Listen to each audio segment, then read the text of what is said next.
रात के 2 बजे, जब पूरा गांव गहरी नींद में सो रहा था, एक आदमी ने अपने घर का दरवाजा खोला और बाहर कोई खड़ा था, लेकिन उसका चेहरा इंसान जैसा नहीं था।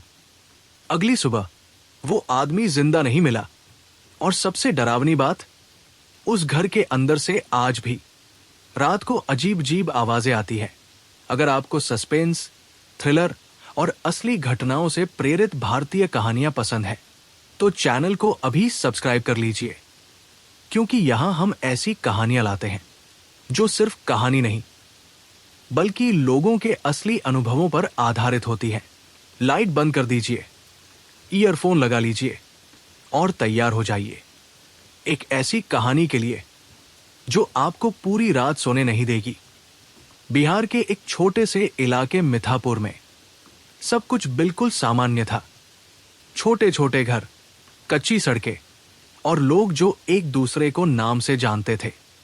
यही रहता था राघव, 32 साल का एक आदमी जो पहले पटना में नौकरी करता था, लेकिन लॉकडाउन के बाद गांव वापस आ गया था। उसका घर गांव के किनारे पर था, जहां से थोड़ी दूरी पर एक पुराना तालाब और एक बंद पड़ा मंदिर था। गांव वाले कहते थे कि उस मंदिर में शाम के बाद कोई नहीं जाता, क्योंकि वहां कुछ ठीक नहीं है। राघव हमेशा इन बातों पर हंसता था। भूत प्रेत कुछ नहीं होते, सब दिमाग का खेल है। लेकिन उसे क्या पता था कि उसकी जिंदगी में कुछ ऐसा होने वाला है जो उसकी सोच पूरी तरह बदल देगा। एक रात करीब 1:05 राघव अचानक नींद से जाग गया। उसे लगा जैसे उसके घर के बाहर कोई मिट्टी पर पैर घसीट रहा हो। शशश शशश। पहले तो उसने ध्यान नहीं दिया, लेकिन आवाज रुक ही नहीं रही थी। वो धीरे से उठा और खिड़की के पास गया।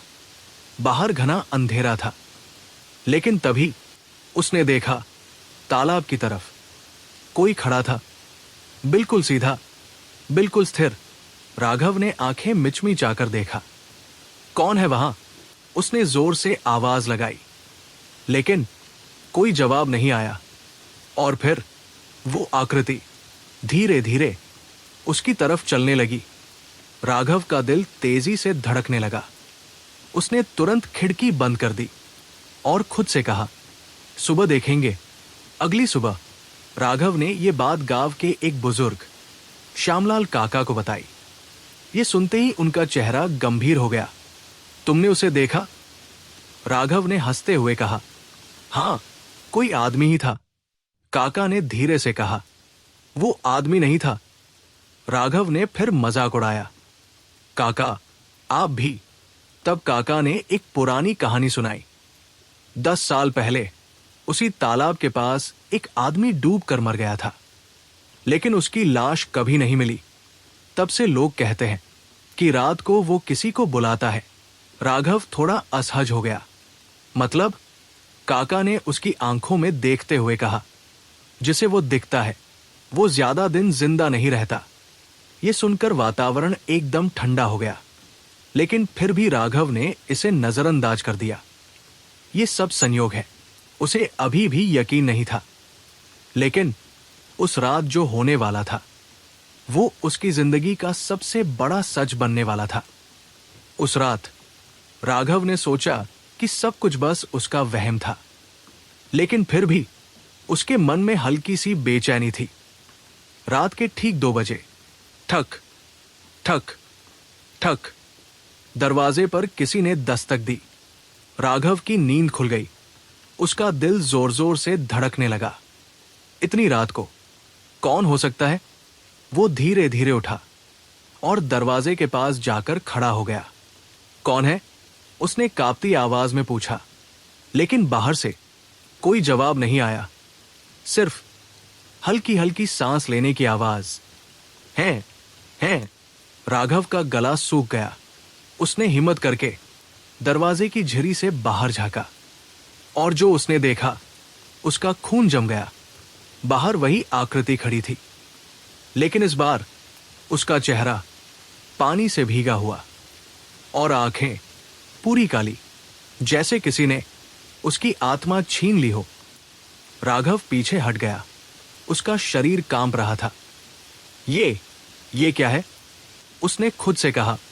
तभी ठक ठक ठक दस्तक और तेज हो गई, जैसे कोई अंदर आने के लिए मजबूर कर रहा हो।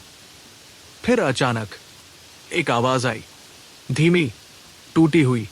दरवाजा खोलो। राघव के पैरों तले जमीन खिसक गई। वो आवाज इंसान की नहीं थी। उसमें एक अजीब सी गूंज थी, जैसे कोई पानी के अंदर से बोल रहा हो। दरवाजा खोलो। अब आवाज और पास आ गई थी। राघव ने डर के मारे आंखें बंद कर ली और जोर से चिल्लाया, चली जाओ यहां से। कुछ सेकंड तक सब कुछ शांत हो गया और फिर अचानक सब कुछ रुक गया। ना कोई दस्तक, ना कोई आवाज, सिर्फ सन्नाटा। सुबह होते ही राघव ने दरवाजा खोला और जो उसने देखा, उसके पैरों तले जमीन खिसक गई। दरवाजे के बाहर गीले पैरों के निशान थे, जो सीधे उसके दरवाजे तक आए थे, लेकिन वापस जाने के कोई निशान नहीं थे।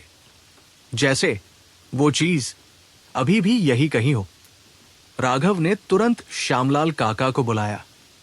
काका ने निशान देखे और बिना कुछ कहे उसका हाथ पकड़कर बोले, अब बात बहुत आगे बढ़ चुकी है। काका राघव को लेकर सीधे उस पुराने मंदिर के पास गए। वो मंदिर पूरी तरह टूटा हुआ था। दीवारों पर काले निशान और अंदर घना अंधेरा। काका ने धीमी आवाज में कहा, यही से सब शुरू हुआ था। उन्होंने बताया, जिस आदमी की मौत हुई थी वो मंदिर का पुजारी था। लोग कहते हैं उसने किसी कारण से खुद को उस तालाब में डुबो दिया, लेकिन मरने से पहले उसने कुछ ऐसा किया था जो उसे शांति नहीं लेने दे रहा। राघव घबरा गया। क्या किया था उसने? काका कुछ सेकंड चुप रहे, फिर बोले, काला जादू। ये सुनते ही राघव के शरीर में सिहरन दौड़ गई। काका ने गंभीर आवाज में कहा, वो आत्मा अब अकेली नहीं है। राघव चौंक गया। मतलब? काका बोले, वो किसी को अपने साथ ले जाना चाहता है और अब उसने तुम्हें चुन लिया है। राघव के हाथ पैर ठंडे पड़ गए। मैं क्या करूं? काका ने उसकी आंखों में देखते हुए कहा, आज रात जो भी हो दरवाजा मत खोलना, चाहे कुछ भी हो जाए।